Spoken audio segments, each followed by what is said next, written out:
Pour les permaculteurs, on est ici en Gironde et on est sur un terrain d'à peu près 5000 m². Ici, les clients, quand ils ont fait appel à nous, c'était un roncier où il y avait à peu près 3-4 mètres de ronces partout tout autour. Là, il n'y avait que la partie maison qui était un peu dégagée. Et ils ont fait appel à nous pour à la fois designer le jardin et puis réaliser quelques travaux d'aménagement paysager au démarrage du projet de jardin. Lorsque les clients nous ont confié leur projet, ils avaient plusieurs objectifs. Le premier était de créer un jardin de biodiversité. Le second était de tendre vers l'autonomie alimentaire. Et pour ça, on a installé différents éléments dans le jardin qu'on va découvrir par la suite. Alors ici, pour parler un peu du contexte, on est sur un terrain sableux, en zone humide avec des nappes affleurantes. Pour répondre aux objectifs des clients, on a donc imaginé ici un jardin comestible avec un potager, un verger, un jardin-forêt, mais aussi pour la biodiversité, une mare naturelle qui accueille aujourd'hui énormément d'insectes, de petits animaux, des haies aussi, que ce soit comestible, que ce soit juste ornemental. L'idée était de vraiment maximiser tous les refuges pour les animaux et insectes qui pouvaient s'installer. L'implantation de la mare a été une franche réussite. Ça a amené beaucoup de vie et on a pu voir s'installer des grenouilles, des tritons, des salamandres, des crapauds, des libellules, des demoiselles, des couleuvres, les insectes aquatiques aussi comme les notonèques, les gérisses, les ditiques. Toute cette vie est venue en même pas 3 ans. En termes de biodiversité et grâce aux pièges photos, les clients ont pu voir ce qui passait sur le terrain et clairement on peut dire qu'il y a de la vie. Ils ont pu voir des sangliers, du chevreuil, du raton laveur, des hérissons. On a du coup une faune bien présente malgré les 5000 m², on voit qu'il peut y avoir vraiment beaucoup de vie. Ils ont pu voir et observer aussi de nouveaux oiseaux qui sont arrivés, notamment grâce à la mare, avec le martin pêcheur qu'ils ont pu observer directement sur la mare.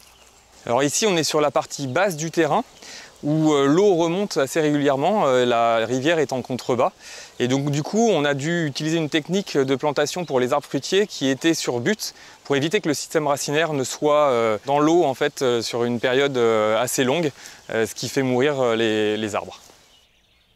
Autre inconvénient à l'arrivée des clients sur ce terrain, il y avait une bambouseraie qui commençait à prendre de l'ampleur avec voilà, des rhizomes qui partaient vraiment un peu partout. Les clients ont dû clairement arracher une bonne partie et pour éviter que ça ne prolifère à nouveau, ils ont fait une technique qui peut être vraiment très pratique, c'est de creuser en fait un fossé. Et dès que vous avez en fait le rhizome qui sort du fossé, vous le coupez. Et ce qui fait que vous pouvez du coup maintenir sur une zone ces bambous et en avoir une ressource pour le potager ou d'autres aménagements. Sur ce site, il y a un autre inconvénient, c'est le terrain sableux. En effet, c'est souvent signe d'un sol qui n'est pas très fertile et donc pour les arbres fruitiers et le potager, c'est pas forcément l'idéal.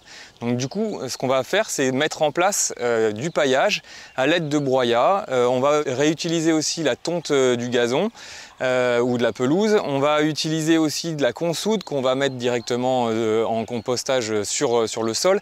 Il y a plein de différentes techniques, mais clairement ici, tout a été fait avec de la ressource directement sur le site.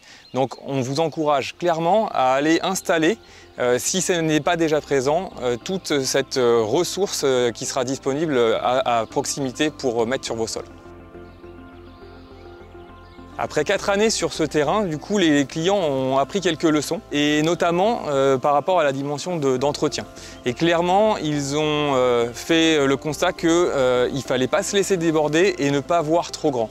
Donc un conseil qu'on peut vous donner, c'est lorsque vous imaginez des projets, c'est bien fixer vos objectifs et les adapter clairement à ce que vous aurez comme possibilité, comme temps disponible pour pouvoir réaliser tout ça. Donc attention à ne pas surdimensionner vos projets. Les clients sur ce projet n'avaient pas forcément envie d'y dédier un budget démesuré et donc du coup on fait le choix de faire pas mal avec de la seconde main ou des choses qu'ils ont récupérées en recyclerie, que ce soit pour aménager le potager, le verger. Voilà, ils ont vraiment fait appel au bon sens et d'aller chercher des matériaux qui leur coûtent pas trop cher et le résultat est quand même très sympathique. Donc quelle que soit la surface, si vous avez envie de réaliser votre projet, on peut vous aider et vous accompagner de A à Z. Donc n'hésitez pas à nous contacter.